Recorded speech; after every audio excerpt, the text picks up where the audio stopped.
I have a little notebook with me tonight. That's because I have some passages from Shakespeare written in here.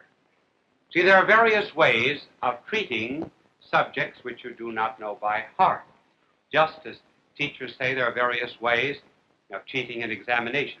Writing something on fingernails, writing it on the cuffs, writing it on the back of a stopwatch.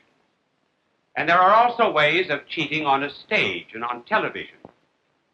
For example, one way that is very often used is to have cards in front of you. You or in your homes cannot see these cards, but the one who is talking looks down and he reads off joke 1, joke 2, and then a new card is put in. And then one other system is to have a prompter off stage.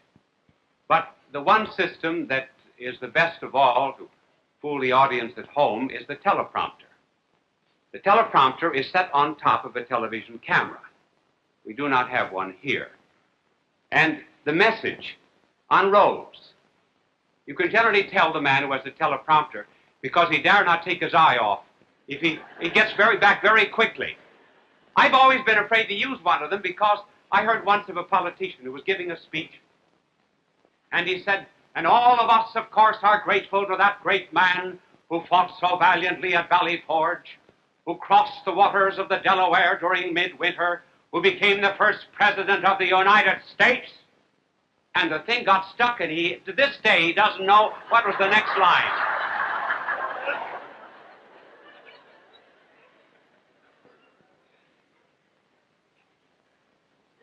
So we will read Shakespeare out of our little book.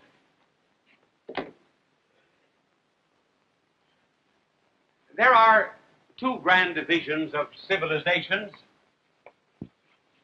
and one is an age that admits guilt, and the other is an age which denies guilt or sin. An age that admits guilt, sin, personal wrong would be an age of humility, an age of expiation, an age of reparation, an age of religion and worship. When people die, they very often will their money in reparation for their sins to some charity, such as the missions. And wasn't that cute of me to get that in the way I did? And then there are also ages that deny guilt, such as our own. Our own age generally is one that does not admit personal guilt. If anything goes wrong, it's due to the fact that we had insufficient playgrounds, we were raised on grade B milk, or our grandmother loved us too much, or our grandfather did not love us enough. Now, an age that denies guilt submerges a real sense of guilt. That is to say, it is not in consciousness, so it is thrust down into unconsciousness, and then it comes out, often in two ways. One in a love of violence, and the other in an abnormal love of murder mysteries and crime stories. First of all, in a love of violence. All guilt deserves punishment. Now, if one denies guilt, one must necessarily deny that he deserves punishment. Those who deny personal guilt and submerge it take an extraordinary interest in violence and violent stories because they see that the punishment which they deserve for their own sins is vicariously being visited on someone else, and they feel relieved in some way of their guilt. I know there was one psychologist, who gave an explanation of why golfers love to hit the ball so hard. It's because some of them think it's the boss whom they hate, or else some thought it was even the wife, and they just whack the daylights out of it. I also heard of a woman who even the story who went into a haberdashery store to buy a collar for her husband. And the clerk said, "What size?" She said, "About that size."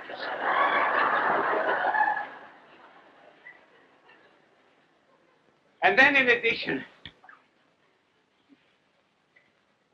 to violence, there's also an extraordinary love of murder mysteries, in which people like to listen to crime stories.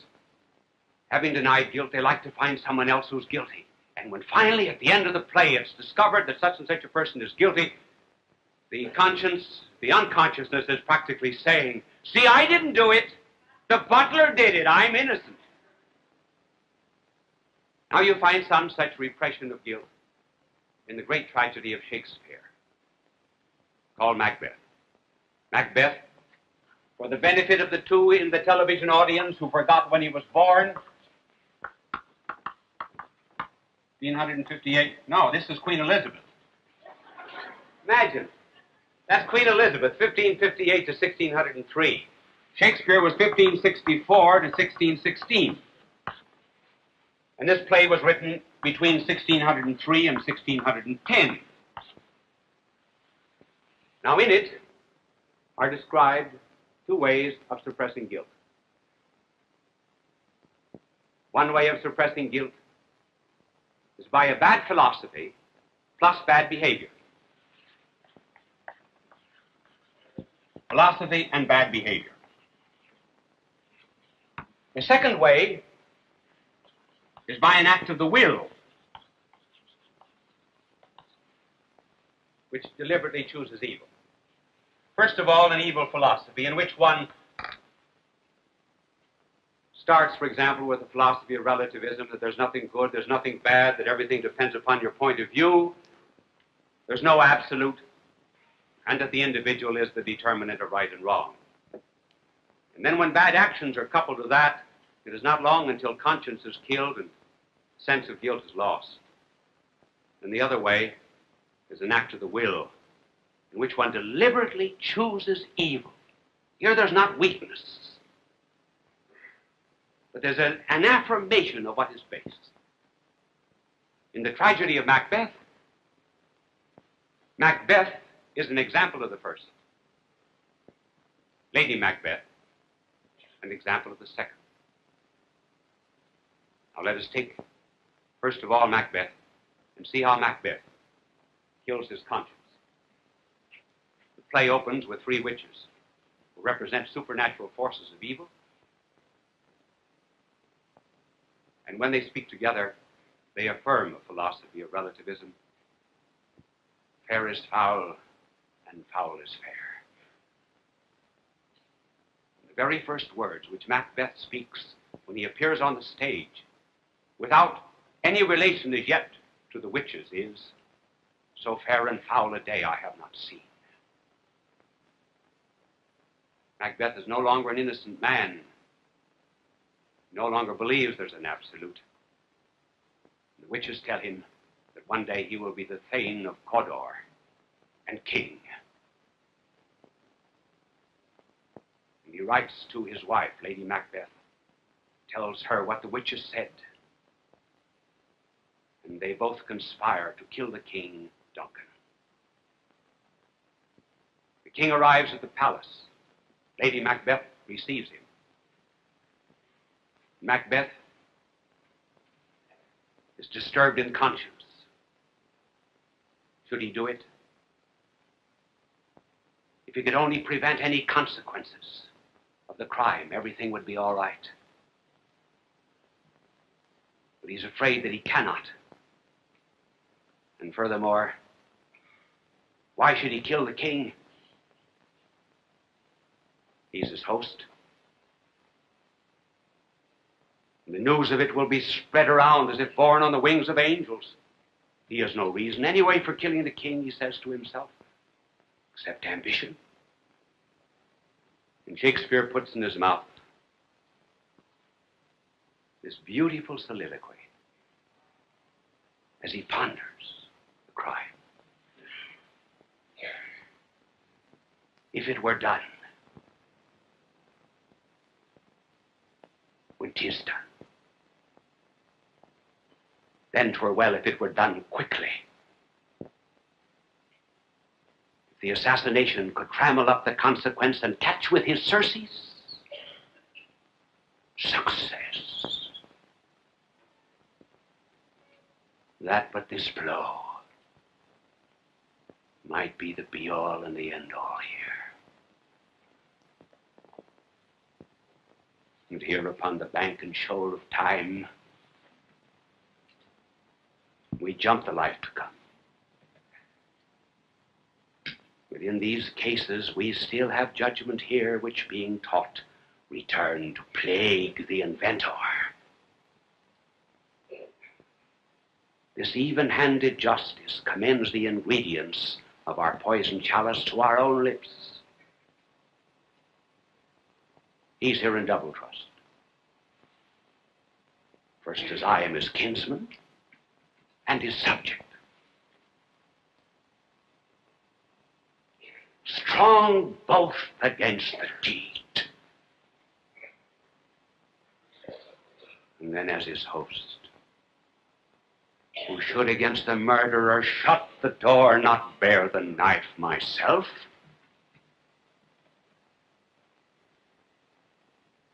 Besides this, Duncan is born his faculties so meek, has been so clear in his great justice, that his virtues will plead like angels, trumpet-tongued, against the deep damnation of his taking off.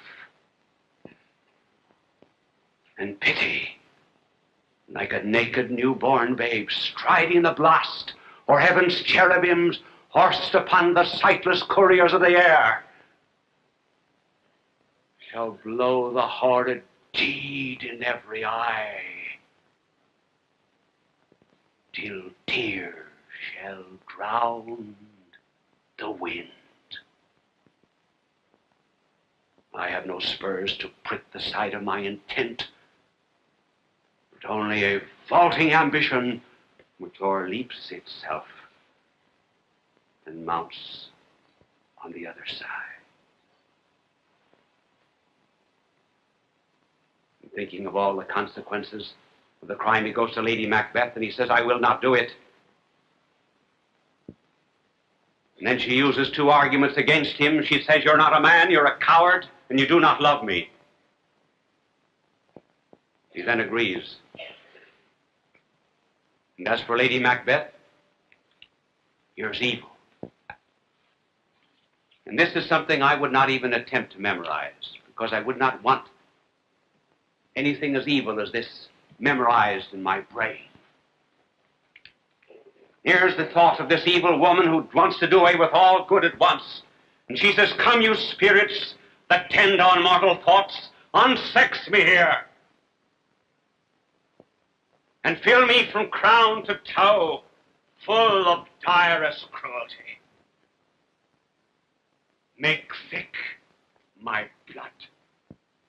Stop up the access and passage of remorse, that no compunctious visitings of nature shape my fell purpose, nor keep peace between the effect and it. Come to my woman's breasts, and take my milk for gall, you murthering ministers, wherever in your sightless substances you wait on nature's mischief. Come, thick night, and pall thee in the dunnest smoke of hell, that my keen knife see not the wound it makes, nor heaven peer through the blanket of the dark and say, hold! Hold.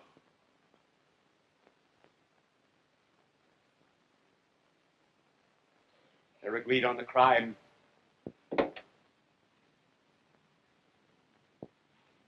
Macbeth murders the king. He comes back to Lady Macbeth. He said, I have done it. Did you hear a noise? Aye. As I descended. Yes. And then he looks at his hands. And he said, will not all Neptune's oceans wash this blood from my hand? Nay, rather they will the multitudinous seas in Conadine, turning the green one red. a magnificent figure. Guilt so great, blood in his hand. He said that if he would dip it in the green sea, would turn it red. Lady Macbeth says, my hands are of your color.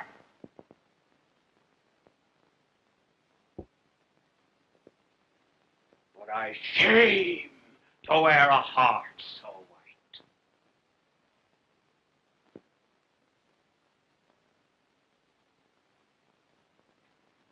Then another murder. Murder of Banquo, the general. And now we come to the effects of crime. Shakespeare lived before the age of psychiatry, but not before a knowledge of human nature. And he depicts the two effects of hidden guilt. And one of them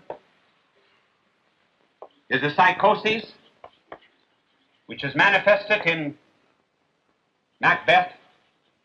And the other is a compulsion neurosis, which is manifested in Lady Macbeth. Shakespeare now begins to describe the psychosis that is manifested in Macbeth. After he has committed the murder, his conscience had already become so very wicked that at one time he asked that the great bond that made him pale, the bond that bound him to God, should be broken. Now he begins to have hallucinations. He becomes a schizophrenic from hidden guilt.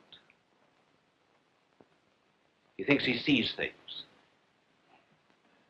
For example, he sees a dagger before his eye before he commits the murder of Duncan, the king. And then later on, he comes into a banquet, and he thinks he sees Banquo's ghost, the general whom he ordered killed. He thinks he sees Banquo's ghost seated before him at table. Why these queer hallucinations of a guilty conscience? It is because we were all made to live in another world. A world of goodness, a world of morality and decency and God. And when men retreat from that world by a deliberate act of evil or by killing of their conscience, then they construct for themselves another, an artificial world, a world of hallucinations in which they become mad. Not only do they see things, but they hear. Rather, not only, yes, they hear, as Macbeth heard voices. He no longer listened to the inner voice of conscience. And now he begins to hear voices. He knows not where. Threatening voices. Menacing voices.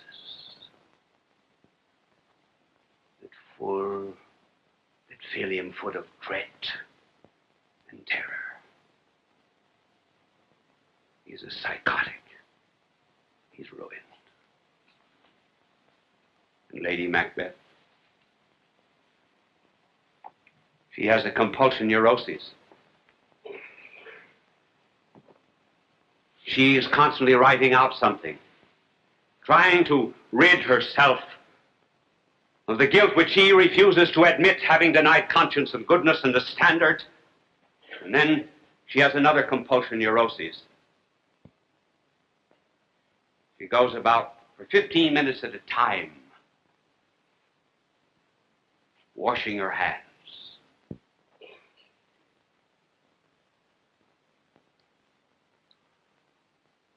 And at one time she says, not all the perfumes of Arabia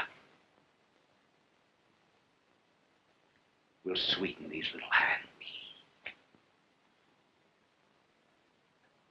She should have cleansed her heart. But having denied a heart and soul and guilt and conscience, she now has this compulsion neurosis by which she cleans her body instead, while her soul and heart are rotted.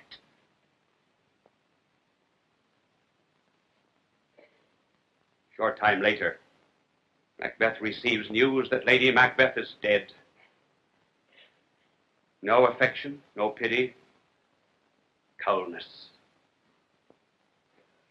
no immortality. We are just like beasts. There's no future life. And then comes his speech. She should have died hereafter. There would have been a time for such a word. Tomorrow, and tomorrow, and tomorrow creeps on the petty pace from day to day. And all our yesterdays have lighted fools their way to dusty death. Out, out, brief candle. Life's but a walking shadow. A poor player that struts and frets his hour across the stage, and then is seen no more. It is a tale told by an idiot, full of sound and fury, signifying nothing. Here is a man who proclaims agnosticism and skepticism and doubt, denies the future life and the foundation of a moral bond. What was the root of it? He did not arrive at these conclusions through an intellectual process. They were the result of bad behavior. Skepticism and agnosticism are not intellectual positions. Here is the greatest literary affirmation that has ever been given of agnosticism and doubt. And for those who would seek the reason behind that position and the denial of immortality in modern souls, they need only go back and find the cause in behavior like Macbeth's.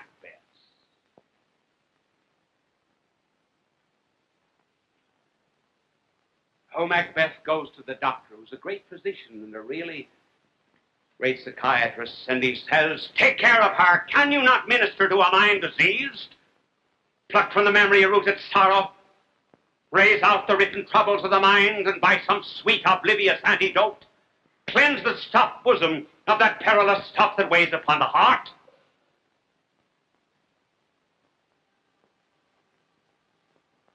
And the doctor answers, and what wisdom it is. Unnatural deeds do breed unnatural troubles. Infected minds to their death pillows do discharge their secrets.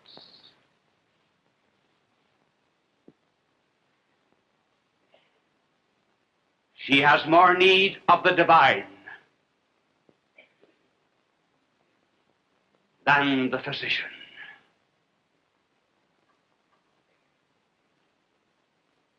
And the last words of the doctor are, God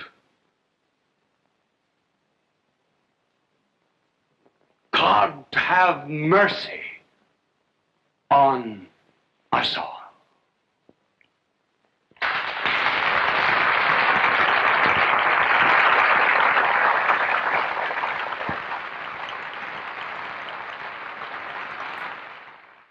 People of all faiths recognize Bishop Fulton J.Sheen as one of the greatest communicators of the 20th century.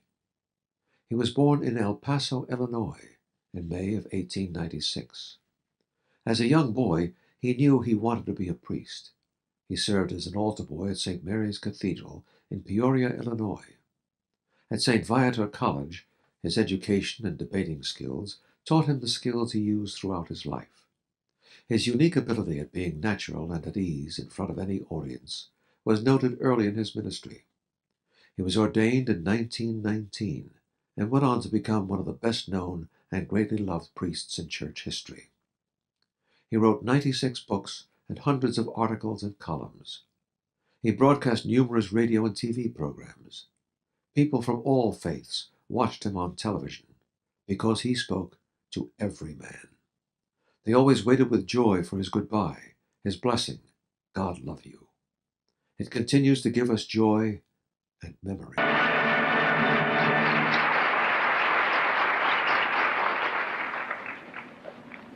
Friends, some of our weekly correspondence. This comes from Wilmington, Delaware. It seems that a Father Henry Miller there on Sunday morning was instructing a group of school children on sacrifice. He talked for about half an hour, and then he said, "What is a sacrifice?" And one boy answered, "A sacrifice is when my mother makes me watch Bishop Sheen and I want to watch the Lone Ranger."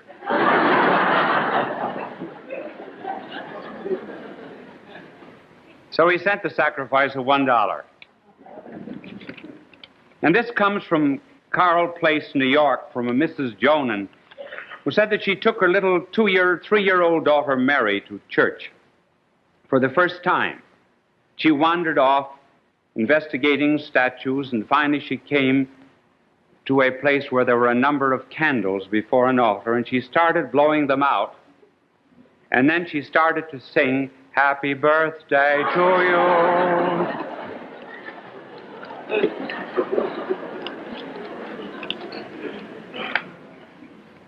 And this comes from Atlanta, Georgia. And what is important about the letter is, of course, a reference to a birthday. It comes from Charles Jackson. But I must read you all of the letters so you'll get the full flavor of it. I took a little TV survey of my own tonight, and I felt that I should let you know how it turned out. I called 10 persons here in Atlanta. Just by opening the telephone book and going down the list. Out of 10 I called, 7 were watching you, 3 were watching Romeo and Juliet. No one was watching I Love Lucy. On my 10th call, I asked a man who was watching Romeo and Juliet why he was not watching Bishop Sheen. His answer was, "Well, it's getting near Lent, and I thought I'd give up something so it wouldn't become a habit."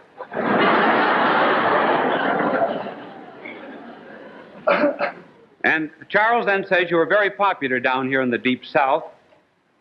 Well, now I better go. Homework calling. And as you say, God love you. Charles." Postscript. Here is 25 cents for the poor you ate in Africa and Asia. I was going to buy a birthday card for my girlfriend. I hope you understand that this may be the ruination of my romance.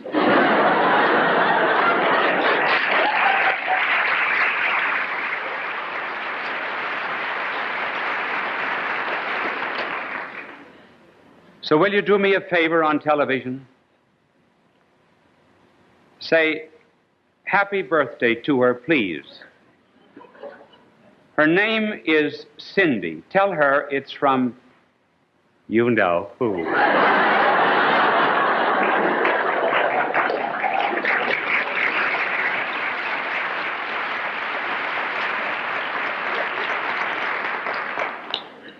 Happy birthday, Cindy. Then this other story. It seems that the Italian government wished the United States government to give them a radar outfit by which they could send down messages to the sea, get the proper reactions back, and locate a school of fish. It would be a great aid to the fishermen. Mrs. Luce, when she was our ambassador to Italy, was asked to get this radar outfit. And she told them this story. It seems that the French government received one of these radar outfits to locate fish. And when the French government sent down a message to the sea, a message came back from the school of fish. They were under the leadership of a giant whale and a tiny little herring. It seems that these two were inseparable, like the Damon and Pythias of the sea. Wherever the whale went, there went the herring. Messages always came back from both until this particular day when the French government sent down a message, only the herring answered. The French government was disturbed. It was getting to be a cabinet crisis. And they said to the herring, "What happened to the whale? Was the whale harpooned when they were taking a movie of Moby Dick? Did it bump its nose against an iceberg? Was it hit by a submarine? Where is the whale?" And the little herring answered, "Am I my blubber's kipper?"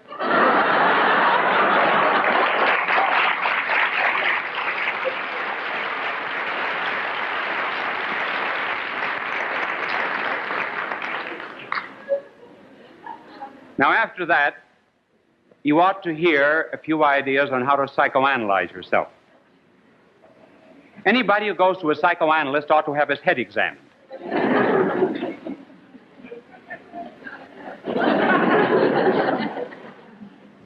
So let's examine ours. And we will try to determine what makes a person normal, and also what are the indications that one is becoming not so abnormal as to need a psychiatrist, because where there are serious cases of mental illness, these must be cared for by a psychiatrist, and psychiatry belongs in the domain of medicine, not in the domain of psychology. We're not concerned with those. Now, what is the difference between people who are normal and those who have a tendency to be abnormal? Well, the first difference is this. The normal person has a goal or a purpose in life. Those who are beginning to be abnormal and are losing peace of soul have no goal or purpose in life. First of all, the normal have a goal. Just as you would not have a gadget in your house 10 minutes without asking, "What's it for?" So you ask the same thing about life. House is made to live in, a church is a place of worship. So man must have a purpose. And the normal people decide on that before they decide on anything else. And the ultimate normal purpose of man is to be happy. Now, happy in that which constitutes his personality. What man wants as his final goal is life, not life for 5 more minutes, and just enduring life. Secondly, he wants truth, not the truth of geography to the exclusion of science, but all truth. And thirdly, he wants love, not a love that has hate and satiety in it, but an enduring ecstatic love. This is the normal goal of human beings. And perfect life and perfect truth and perfect love is the definition of God. In other words, in seeking happiness is seeking God. Now, there's a principle in philosophy that the first in intention is the last in execution. Suppose you intend to go to Washington from New York. That's first in your intent. But it's the last place you get to, because you have to go through Newark and Philadelphia and Camden and Baltimore before you get to Washington. So too a person has to decide, first of all, what is the ultimate goal of life. In fact, so important is this for people that whenever you sit down in a dentist's chair, before the dentist starts boring you, he has a right to ask you your philosophy of life. Because if your philosophy of life is wrong, he can't be sure that you will pay your bill. Apropos of a dentist, I heard Red Skelton say not very long ago, he told the story of a Texan who went to a dentist. And the dentist examined his teeth and said, "Your teeth are absolutely perfect." The Texan said, "Drill anyway. You may hit something."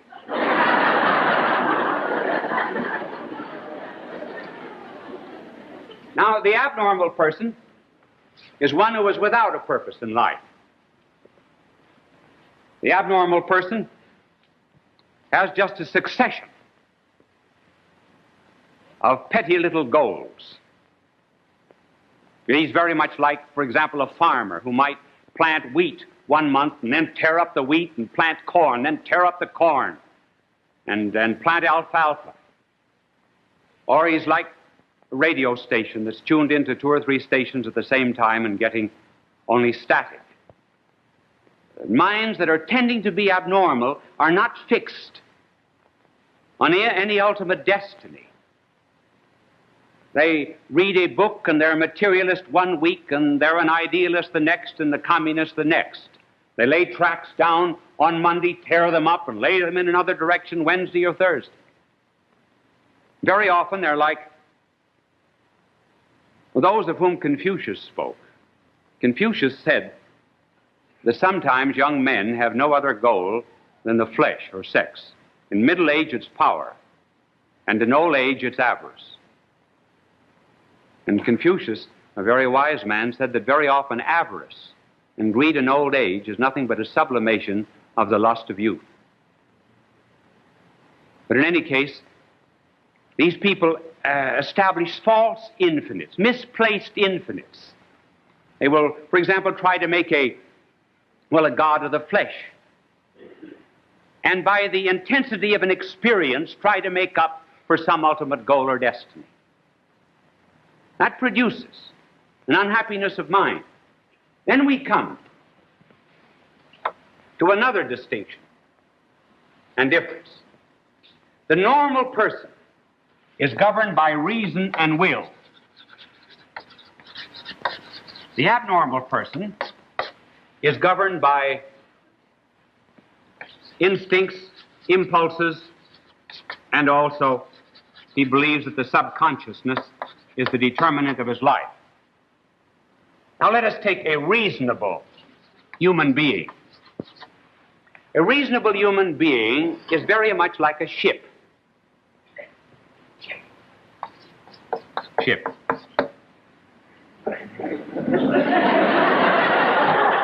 You laugh at me before I get started. I know it's that bad, but I can't help it.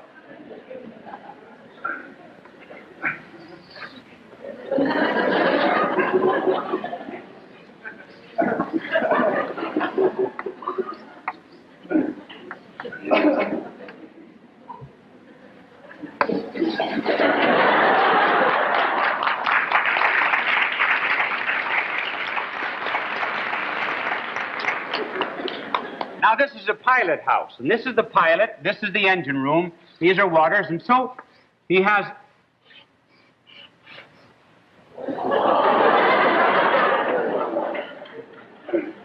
That star looks as if it were out all night.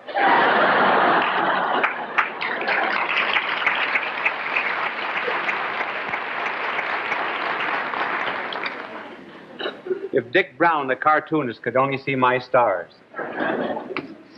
Now, a pilot has a destiny. He knows where he's going to a port.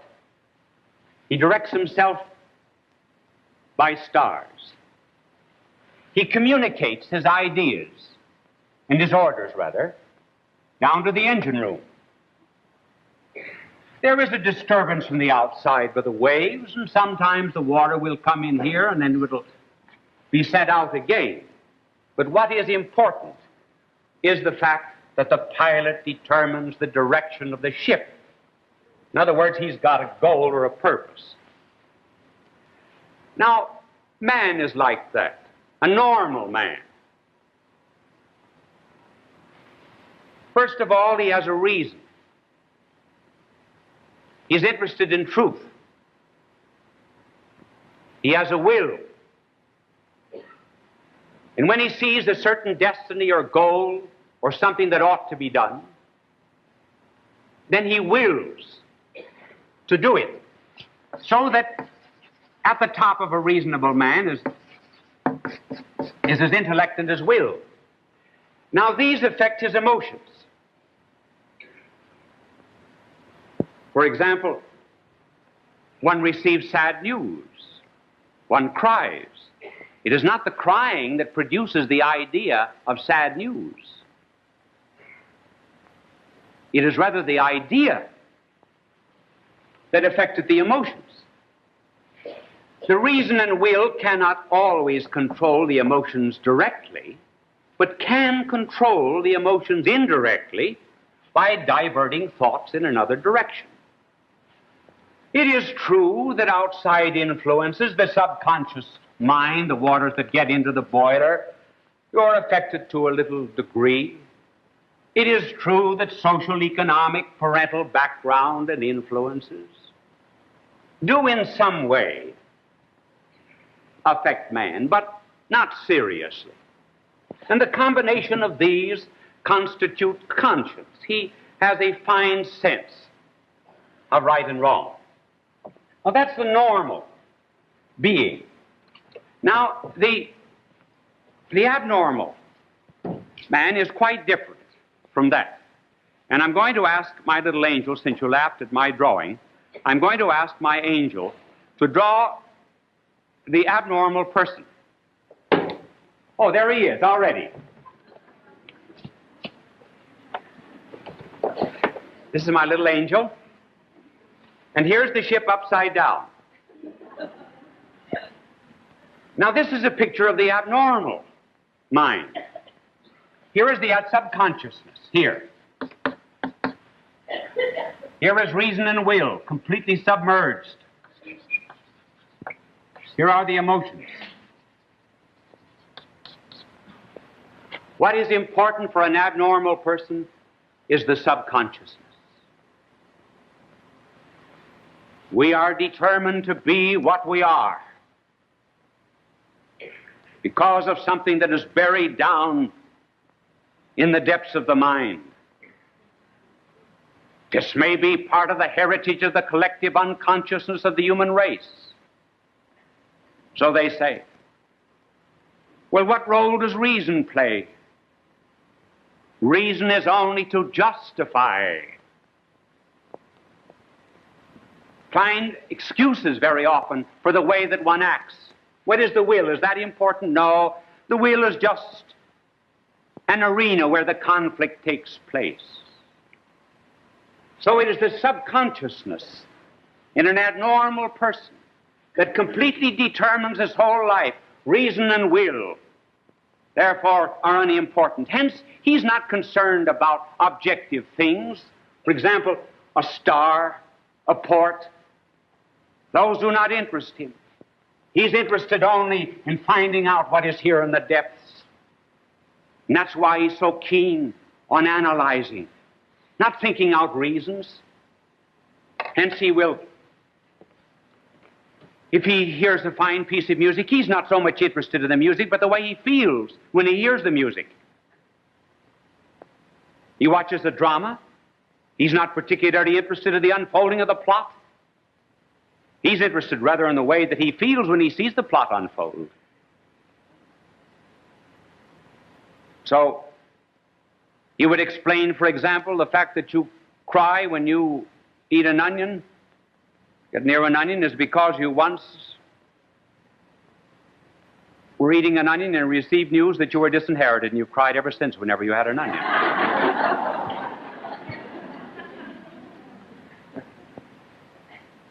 The objective world and reasons are not the determinant, according to the abnormal. Hence, they're not concerned when they find a man who believes in God about his reasons. They do not ask him for evidence. They try to find some queer reason why he ever says he believes in God. Someone has said that a psychoanalyst is one who, when a very pretty woman enters a room, looks at everybody else.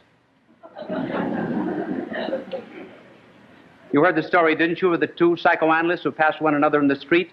One said to the other, "Good morning," and the other said, "I wonder what he meant by that."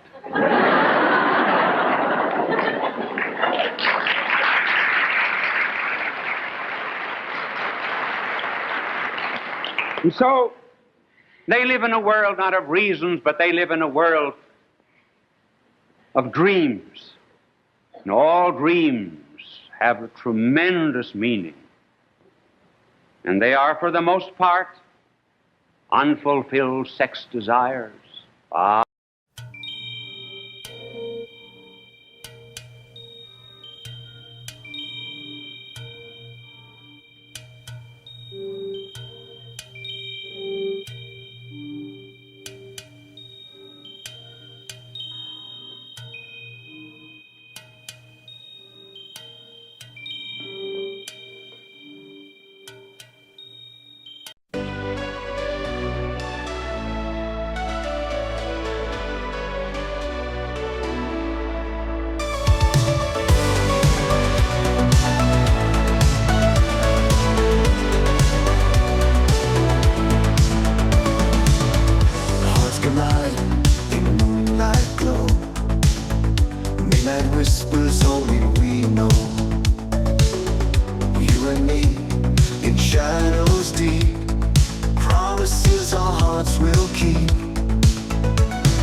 stars, dreaming big no matter far.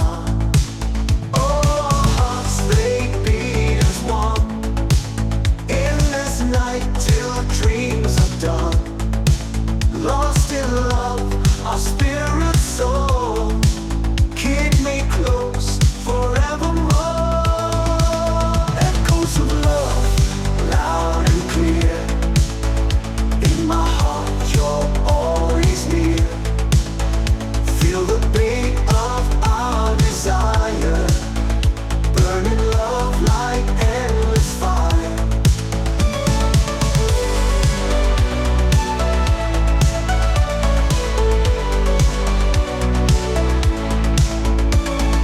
When dawn's light, we find our way.